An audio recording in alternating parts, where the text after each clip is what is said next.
B. Kisah sujudnya kaum musyrikin dan kembalinya kaum muslimin dari hijrah tahap pertama. Pada bulan Ramadan di tahun kelima kenabian, Nabi Muhammad pergi ke Masjidil Haram.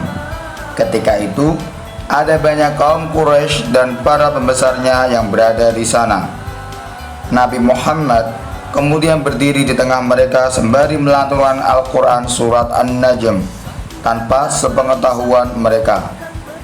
Orang-orang kafir Quraisy sebelumnya tidak pernah mendengar secara langsung kalamullah, karena salah satu upaya mereka menentang ajaran agama Islam yaitu dengan cara membuat kegaduhan saat mendengarkan bacaan Al-Quran, sebagaimana dalam Quran surat Fussilat ayat 26, yang artinya, dan orang-orang kafir berkata, janganlah kamu mendengarkan bacaan Al-Quran ini dan buatlah kegaduhan terhadapnya agar kamu dapat mengalahkan mereka.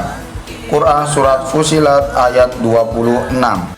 Ketika lantunan surat An-Najm yang dilantunkan Nabi Muhammad tersebut terdengar oleh kaum Quraisy, tiba-tiba telinga mereka terketuk oleh keindahan bahasa Al-Quran. Mereka seakan-akan mengesampingkan semua yang sedang mereka kerjakan. Mereka berkonsentrasi untuk mendengarkan sehingga tidak ada yang terlintas di hati mereka selain lantunan itu.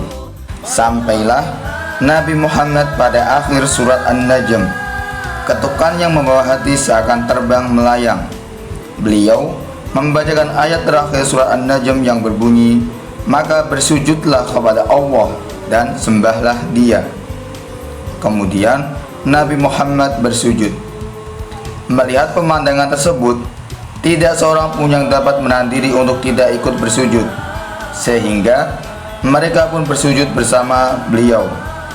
Sebenarnya, keindahan ayat-ayat Al-Quran telah meluluhkan kekerasan hati mereka yang meliputi jiwa-jiwa kaum yang takabur dan suka mengejek. Mereka semua tidak sanggup dan linglung, serta tidak tahu harus berbuat apa, manakala keagungan kalamullah telah meluluhkan hati mereka. Kejadian tersebut mendapatkan kecaman dari teman-teman mereka yang tidak hadir di Masjidil Haram. Dengan begitu, mereka berbohong dan membalikan fakta yang sebenarnya. Mereka mengatakan bahwa Nabi Muhammad yang telah bersujud terhadap berhala mereka. Berita sujudnya kaum kafir Quraisy sampai ke telinga kaum muslimin yang berhijrah di Habasyah. Akan tetapi, mereka mendengar cerita yang sangat bertolak belakang dengan kejadian sebenarnya. Kaum muslimin mendengar bahwa kaum kafir Quraisy telah tunduk oleh ajaran Islam dan telah menghentikan siksaan mereka.